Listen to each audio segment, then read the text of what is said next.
Waouh! En tout cas, je voudrais féliciter tous ceux qui ont tenu bon pendant ces 52 jours. Je sais qu'il y a des gens, tous les jours que Dieu a créés, ils se sont connectés pour prier. Ils se sont levés pour prier. Dieu est fidèle. Et il ne peut pas vous oublier.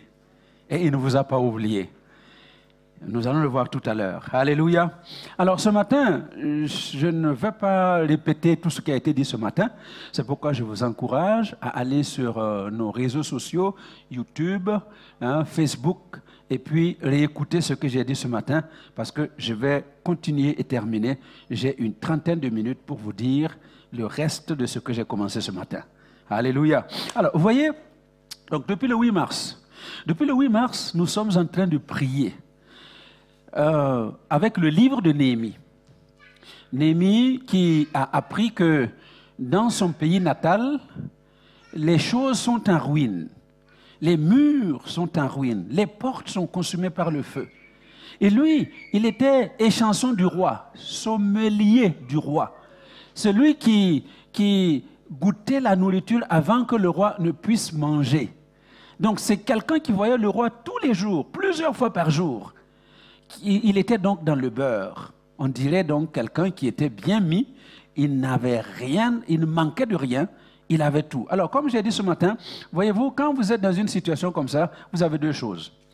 Vous vous enfermez dans votre mur, dans votre bulle, et puis vous jouissez de tout ce que vous avez, ou alors vous vous intéressez à ce qui se passe en dehors de vous, et alors là, vous pouvez intervenir dans les besoins de la société.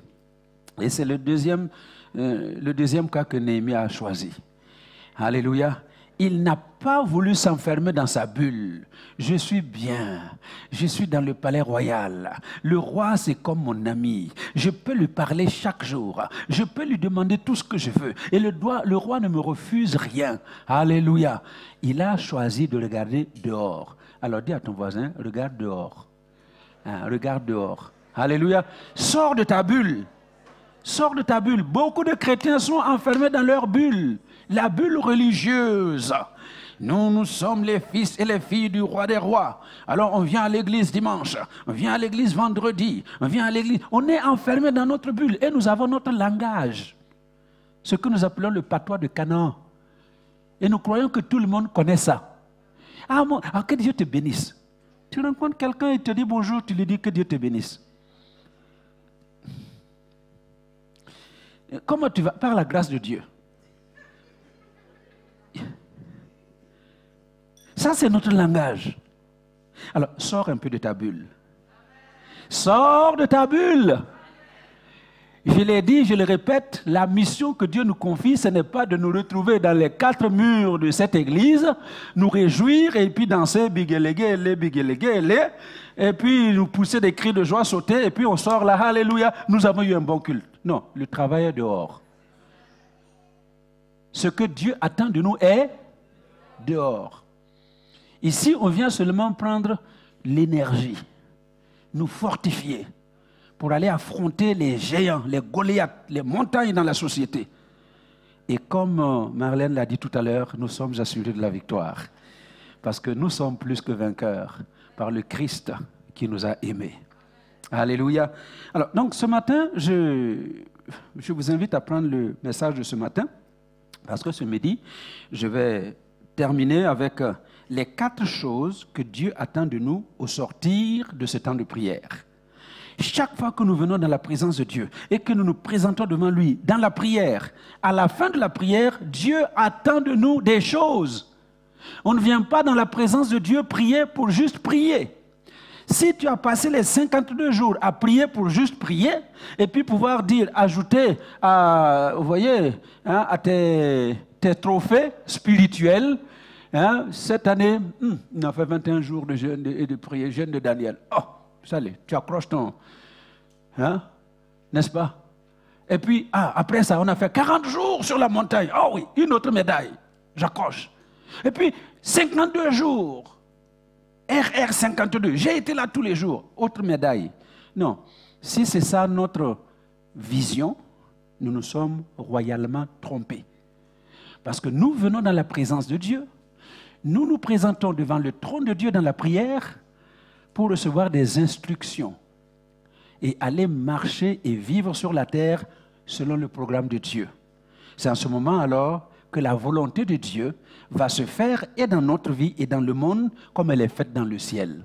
En fait, quand nous venons prier comme les 52 jours, c'est pour nous accorder avec le ciel. Oh oh! Pour nous accorder avec le ciel, pour que le ciel s'ouvre, pour que nous voyons comment la volonté de Dieu est faite au ciel, afin de l'accomplir sur la terre. Alléluia. Nous venons 52 jours de prière pour nous connecter avec le ciel et voir comment les choses du royaume sont agencées et organisées au ciel pour faire en sorte que sur la terre, le règne de Dieu s'établisse. Vous me comprenez? Donc, après ces 52 jours de prière, il y a 4 choses que Dieu veut nous voir faire. J'ai commencé la première chose ce matin.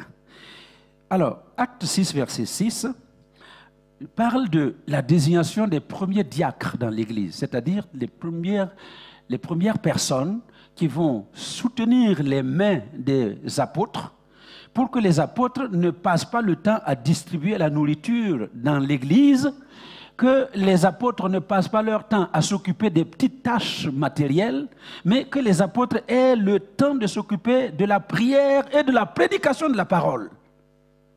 Allô? Et c'est ça qu'on a désigné les diacres pour faire ce travail-là. Alors donc, au sortir de ces 52 jours de prière, je voudrais que chacun d'entre vous soit un vrai diacre, une vraie diaconesse, qui vont dire, Seigneur, pasteur, nous ne voulons pas que tu t'occupes d'autre chose. Va t'enfermer pour lire, va t'enfermer pour prier. Ne viens plus nous embêter. Laisse-nous faire. Parce qu'en effet, vous allez le faire. Parce que parfois, j'entends, je vais faire, et puis vous ne faites pas. Quand vous ne faites pas, je fais quoi? Je dois le faire. Allô? Donc, en sortant de ces 52 jours de prière, dis à ton voisin, tu es un diacre. Si c'est une femme, tu lui dis, tu es une diaconesse. Alléluia. Pour faire ce que le pasteur ne doit plus faire, ce qu'il doit faire, c'est s'appliquer à la prière et la prédication de la parole. Est-ce que vous m'entendez? Ce n'est pas la tâche du pasteur de visiter les malades. Allô? Est-ce que vous m'entendez? Ça veut dire que si vous êtes malade et je ne suis pas venu vous voir, arrêtez de dire j'étais malade, le pasteur n'est pas venu me voir. Ce n'est pas mon travail. Moi, mon travail, c'est de m'enfermer, prier, jeûner, préparer des messages. Et quand je vous donne la nourriture, vous-même vous sortez, c'était bon. Est-ce qu'on se comprend ce midi? Alors, après 52 jours de prière, eh bien, chacun doit prendre sa responsabilité. Dis encore à ton voisin avec un coup de coude. Responsabilité. Prends ta responsabilité. Il faut que tu prennes ta responsabilité.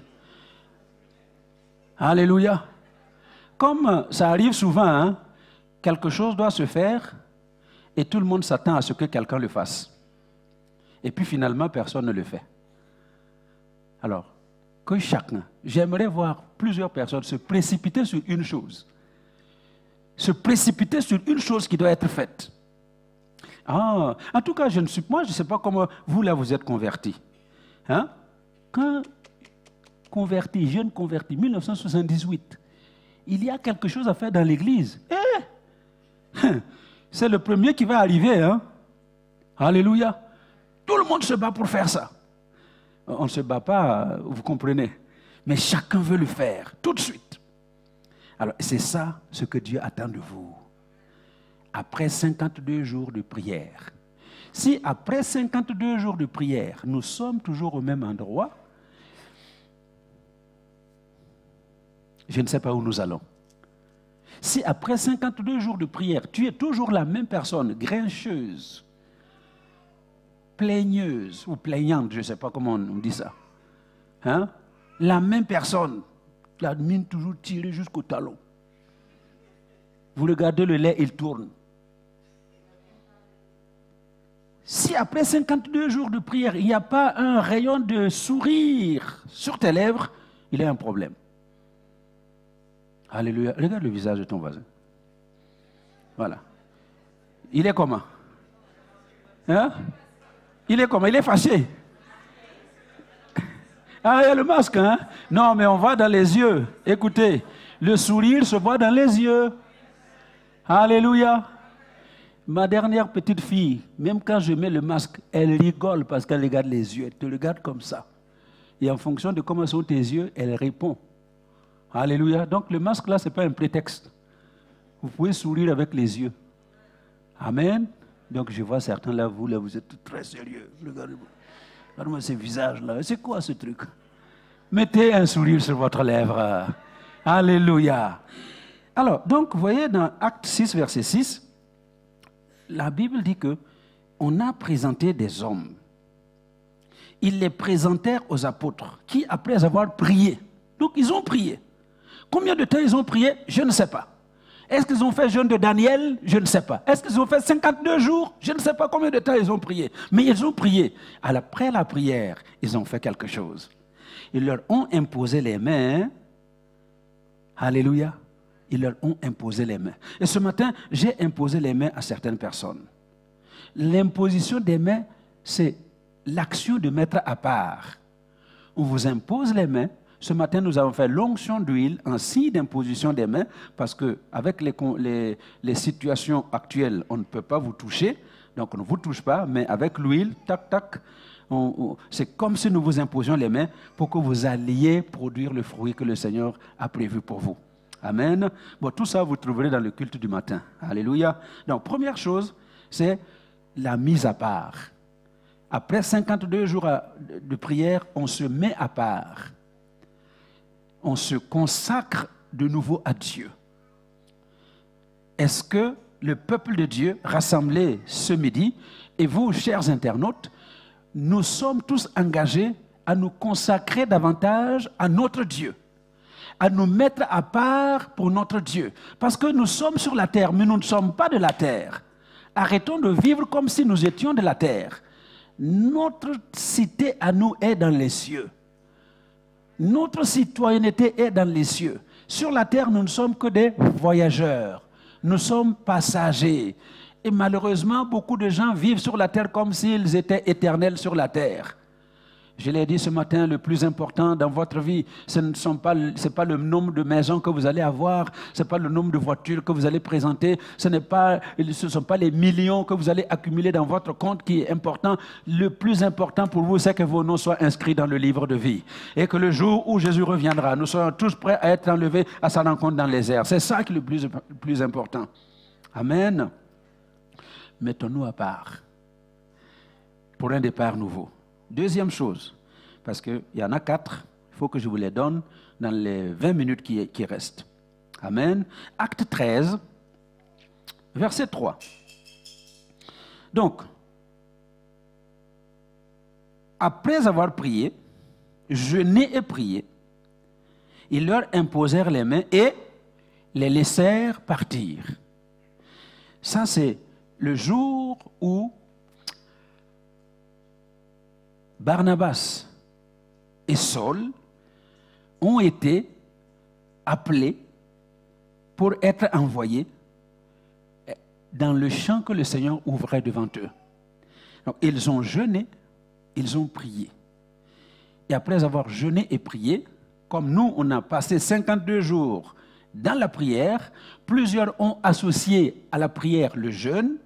Eh bien, après avoir jeûné et prié, qu'est-ce qu'il faut faire? Il faut envoyer.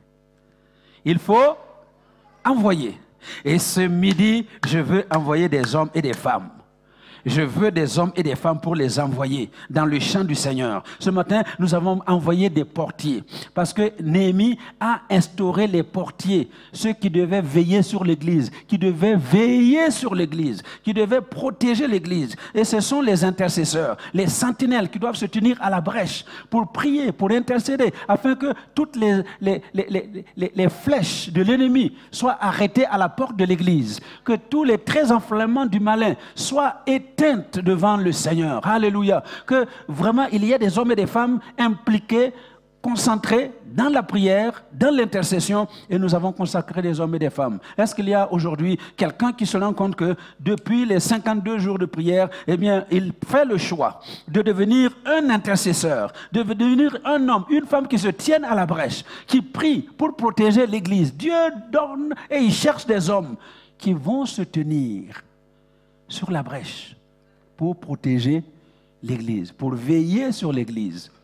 Malheureusement, ce que nous entendons souvent, c'est « Ah, dans l'église, là, il manque ceci. Dans l'église, là, on ne fait pas ça. C'est à cause de ça que dans l'église, là, il y a... » Écoutez, quand ces pensées-là te viennent à la tête, il faut te mettre à l'esprit que c'est toi-même.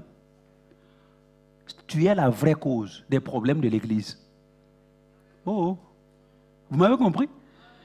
Là où tu es, chers internautes, là où vous êtes, si la pensée vous vient qu'il y a tel problème à l'église parce qu'il manque ceci, parce qu'il manque cela, c'est toi-même le problème. Tu sais pourquoi?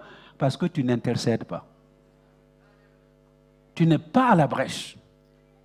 Quand vous trouvez des sentinelles sur la brèche, quoi qu'il arrive, ils vont tenir et intercéder jusqu'à ce que la situation s'arrête. Donc toi, tu pries une nuit, 2 nuits, la situation est encore là, tu dis, oh, ça ne marche pas. Ça marche. La prière, ça marche. Il faut juste persévérer. Est-ce qu'on se comprend? Donc, j'ai besoin des portiers, des sentinelles, des intercesseurs. Néhémie, après les portiers, il a réhabilité les chantres. Ce matin, j'ai prié pour ceux qui veulent participer à la louange. Vous avez vu comment les jeunes gens ont vraiment bien travaillé. Mais il n'y a pas que...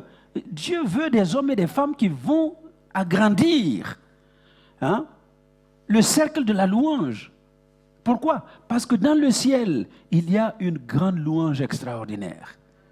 Moi, je ne sais pas chanter, mais venez seulement en semaine. Vous allez m'entendre chanter. En montant les escaliers, en descendant, ma fille se moque de moi, mais je m'en fous. Celle qui s'occupe de la louange, elle sait que je chante faux.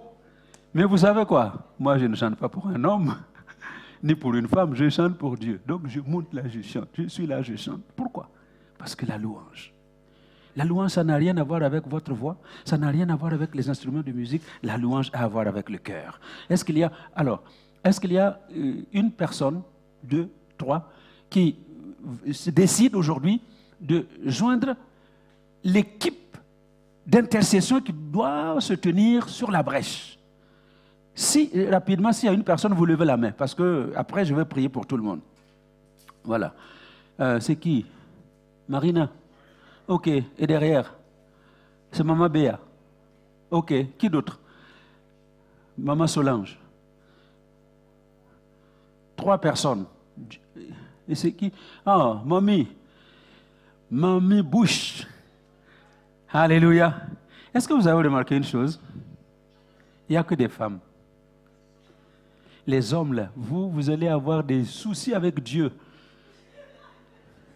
Vous allez avoir trop de soucis avec Dieu. Le jour où il va vous convoquer devant son tribunal, là, tous les hommes ici, vous allez avoir des soucis. Allô? C'est les femmes qui doivent prier. Vous faites quoi? Hein? Alléluia. Alors, je vais prier pour vous après. Alors maintenant, les chantres. Qui est-ce qui, après ce temps de prière, décide « Je ne veux plus m'asseoir, je veux entrer dans la louange pour adorer Dieu ». Si tu es dans cette situation, tu lèves la main. Je veux juste voir ta main. Il n'y a personne. C'est qui? C'est Magali? Magali. Ah, Tatiana, regarde bien Magali. Elle faisait la louange à Jemep. Hein? Et s'est cachée pendant combien d'années? C'est terminé, Magali. Alléluia. Ah, sois béni. Est-ce que nous pouvons bien l'accueillir dans la louange? Et qui d'autre? Louangeur, louangeuse. Vous savez, il y a quelque chose qui me fait sourire souvent. Vous, là, vous êtes là, 35 ans, 37 ans, moi je suis maman, moi je ne peux pas entrer au milieu des enfants.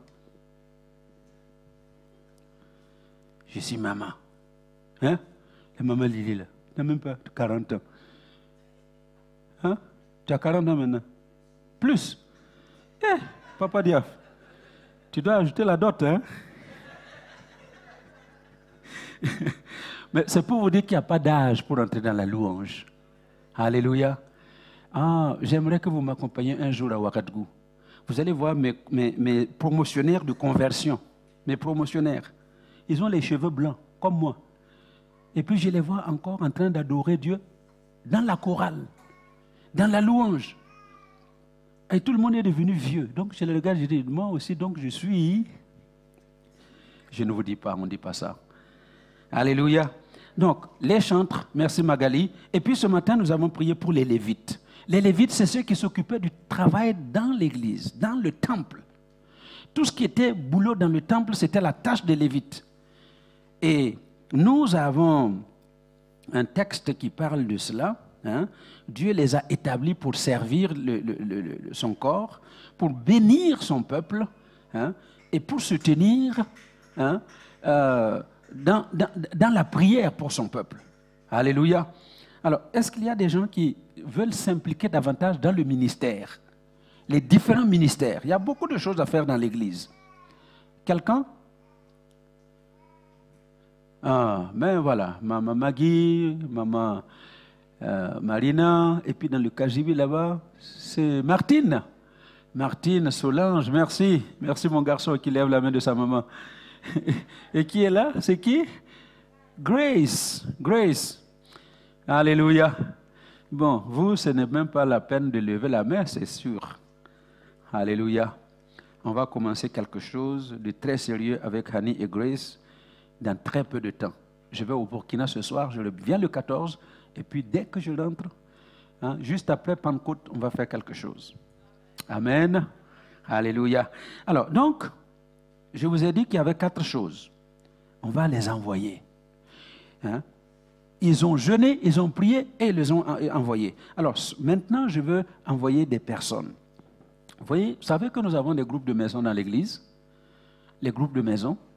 Est-ce que vous allez vous participer à un groupe de maison? Les groupes de maison, c'est les endroits où, en semaine, nous nous retrouvons pour prier, pour partager et poser des questions autour de la parole que nous recevons maintenant. On ne peut pas m'arrêter pour poser une question. Mais dans le groupe de prière, on peut poser toutes les questions que l'on veut. Et puis dans le groupe de prière, on se connaît et on connaît nos besoins les uns des autres et on travaille pour que chacun soit le plus équilibré possible dans la maison de Dieu. Donc, je veux des hommes et des femmes qui intègrent les groupes de maison et des hommes et des femmes qui acceptent d'accueillir un groupe de maison dans leur maison. Vous accueillez la présence de Dieu dans votre maison, l'arche de l'Éternel. Une cellule dans votre maison, un groupe de prière dans votre maison, c'est l'arche de prière dans votre maison. Et comme Obed-Édom, il a accueilli l'arche de l'Éternel pendant 2 mois. Et Dieu a béni sa maison. Et je peux vous assurer que si vous accueillez un groupe de prière dans votre maison, Dieu bénira votre maison. Alléluia.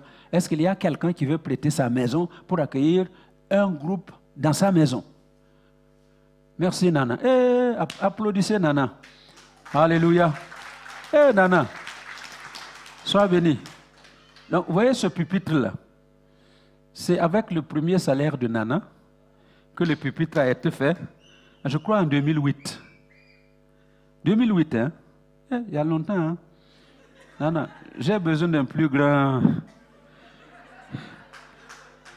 Alléluia. Voilà, maintenant que tu travailles, que tu as plus d'argent, donne-moi un plus grand pupitre. Alléluia. Merci beaucoup d'accueillir une cellule dans ta maison. Dieu te bénira. Qui d'autre veut accueillir un groupe de prière dans sa maison? Ouais. Nous applaudissons Sandrine et Mouté. J'ai été bénir leur belle maison. C'est formidable. Dieu vous bénira dans votre maison à Grvenmacha. Qui d'autre? Écoutez, la vérité vient de la bouche des enfants. Hein? Je parle à quelqu'un, quoi. Solange, merci mon garçon. La vérité vient de ta bouche. On ouvre la cellule dans votre maison. Et tu sais quoi? Tu seras le responsable de la cellule.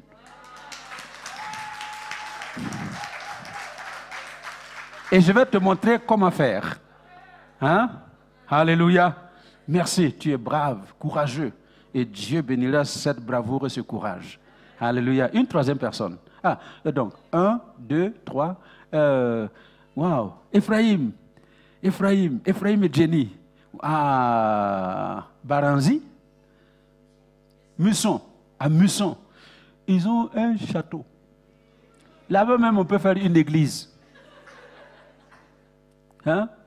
On peut faire une église. Ils ont une salle où on peut accueillir 60 personnes, non? Hein, Jenny? C'est ça, hein? Donc on commence par la cellule. Si ça grandit, on fait l'église. Alléluia, merci beaucoup. J'espère que quelqu'un est en train de me noter toutes ces personnes. Nana, Solange, Sandrine et Mouté, Ephraim et Jenny. Amen. 4 personnes déjà. Une dernière personne et je passe à autre chose. Bon, je comprends. Ne vous en faites pas, je comprends. Je sais que moi-même, je suis en appartement et je sais que je ne peux pas faire beaucoup de bruit là où je suis. Amen. Mais l'affaire du groupe de prière, ce n'est pas affaire de bruit. Hein? Vous là qui croyez que tu n'as prié que quand tu as crié, non, tu n'as pas besoin de crier quand tu pries. Alléluia. Tous les vendredis nuit, j'entends Maman Déborah faire les prières avec les femmes. Et tous les soirs que Dieu crée, elle a un Zoom call avec une femme pour prier. Tous les jours. Mais ce n'est pas au nom de Jésus, démon sort, va là. Oh. Si vous faites ça, vos voisins vont vous chasser. Et ils auront raison. Parce que Dieu n'est pas le Dieu sourd. Il entend les murmures légers. Alléluia. Donc vous pouvez même accueillir un groupe de prière dans votre appartement. Se comprend? Merci pour les 4 personnes qui se sont données. Alors après, je vais prier pour vous, pour que vous puissiez exercer ce travail-là avec la grâce de Dieu. Amen. Alors, dans cette partie envoyée, il y a aussi un département mission que je voudrais mettre en place. Un département missionnaire. Et le département missionnaire consiste en quoi? Consiste en des hommes, des femmes qui vont accepter de contribuer régulièrement pour que nous fassions notre travail missionnaire. Vous vous rappelez qu'il n'y a pas longtemps, nous avons récolté 1000 € à la suite d'un programme pour pouvoir aider les prisonniers à sortir de la prison, pour pouvoir aider les femmes qui ont accouché et qui sont à l'hôpital pendant des mois parce qu'il manque 25 $, 50 $ pour payer la maternité et sortir. Eh bien, c'est en très bonne voie. Il y a des femmes qui sortent de la maternité. On s'est concentré sur les femmes pour le moment, qui vont sortir de la maternité. Certaines sont déjà sorties. Bientôt, vous aurez le rapport de comment les 1000 € ont été dépensés.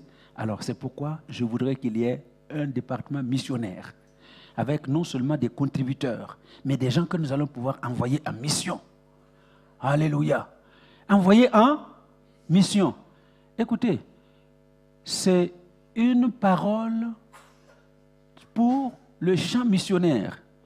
Une église qui ne missionne pas, démissionne. Une église qui ne missionne pas, ça c'est un verbe que nous avons créé. Missionner, c'est travailler pour la mission, c'est envoyer des missionnaires. Une église qui ne missionne pas, démissionne. Et je ne veux pas que nous soyons l'église qui démissionne, que nous soyons l'église qui missionne, qui contribue à la mission et qui envoie des missionnaires. Alléluia. Alors, donc, est-ce qu'il y a des hommes, il y a des femmes qui veulent faire partie de ce département-là? Je rappelle que c'est pour contribuer d'abord. C'est pour contribuer, parce que beaucoup de gens veulent aller en mission, voyage. Si dans les avions, je vais en Afrique, je vais aller distribuer les vêtements et puis je reviens, pépeler. Non. Hein? D'abord, c'est contribuer avec ce que vous avez pour qu'on aide ceux qu'on peut aider. Et quand ça grandira, quand le temps permettra d'envoyer un missionnaire, on l'enverra au nom de Jésus. Amen. Est-ce qu'on se comprend? Voilà, donc c'est ça. Alors, la troisième chose, j'ai 5 minutes. Alors, après 52 jours de prière, première chose, c'est se mettre à part. Se mettre à part pour servir Dieu. Deuxième chose, c'est être envoyé.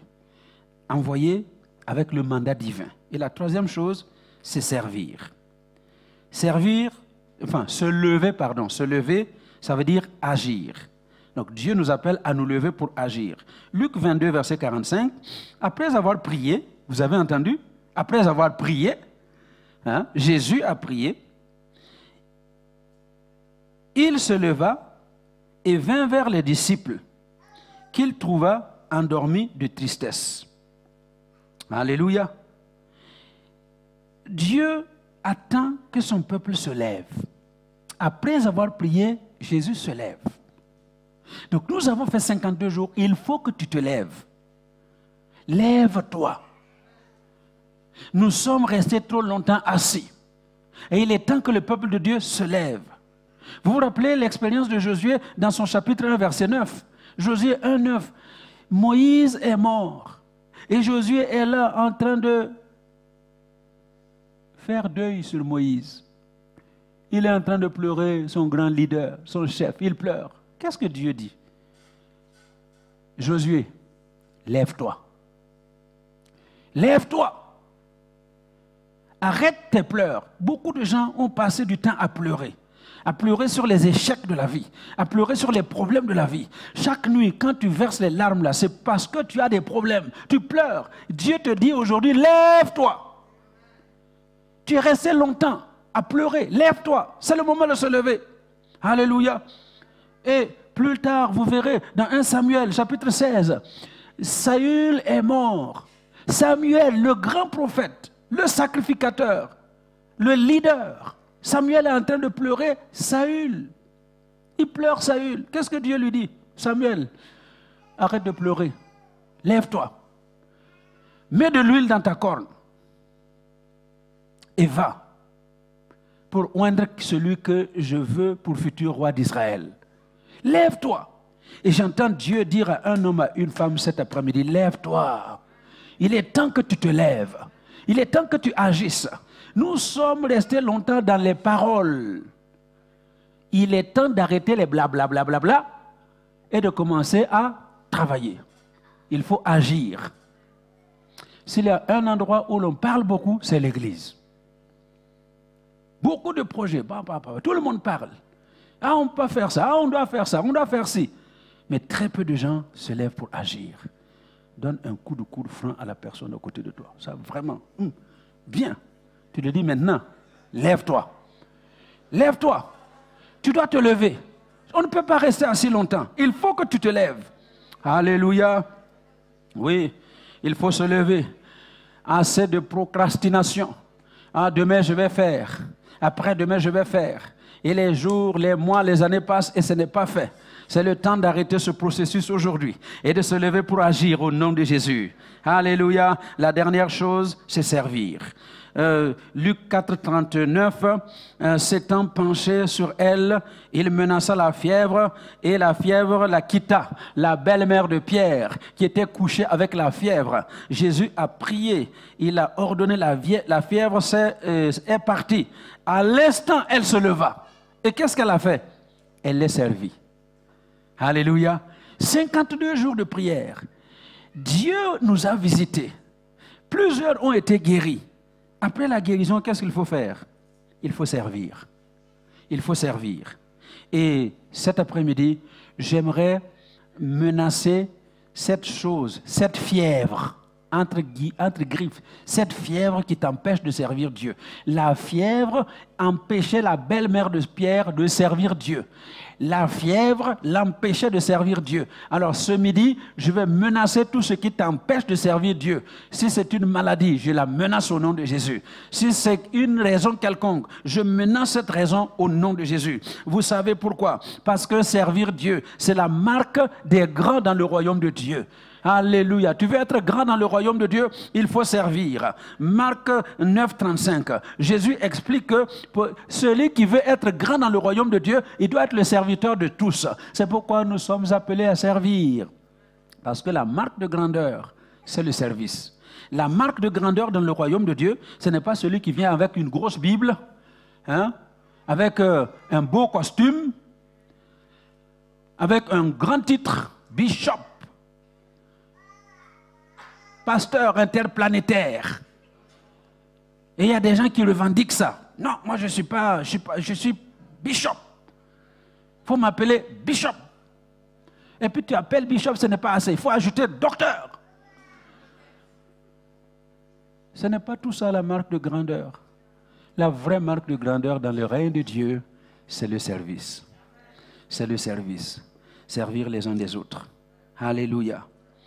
Alors, c'est pourquoi c'est important que nous brisions tout ce qui nous empêche de servir Dieu, pour le servir vraiment. Parce que notre maître lui-même, Marc 10, 45, notre maître, il est venu pour servir. Il n'est pas venu pour se servir. Mais aujourd'hui, dans l'église de Jésus-Christ, beaucoup de gens sont là pour se servir. Et il a donné sa vie pour servir. Alléluia. Et parce que lui est au service, nous devons aussi le servir. C'est pourquoi Paul dit aux Romains chapitre 12 verset 11, « Ayez du zèle et non de la paresse.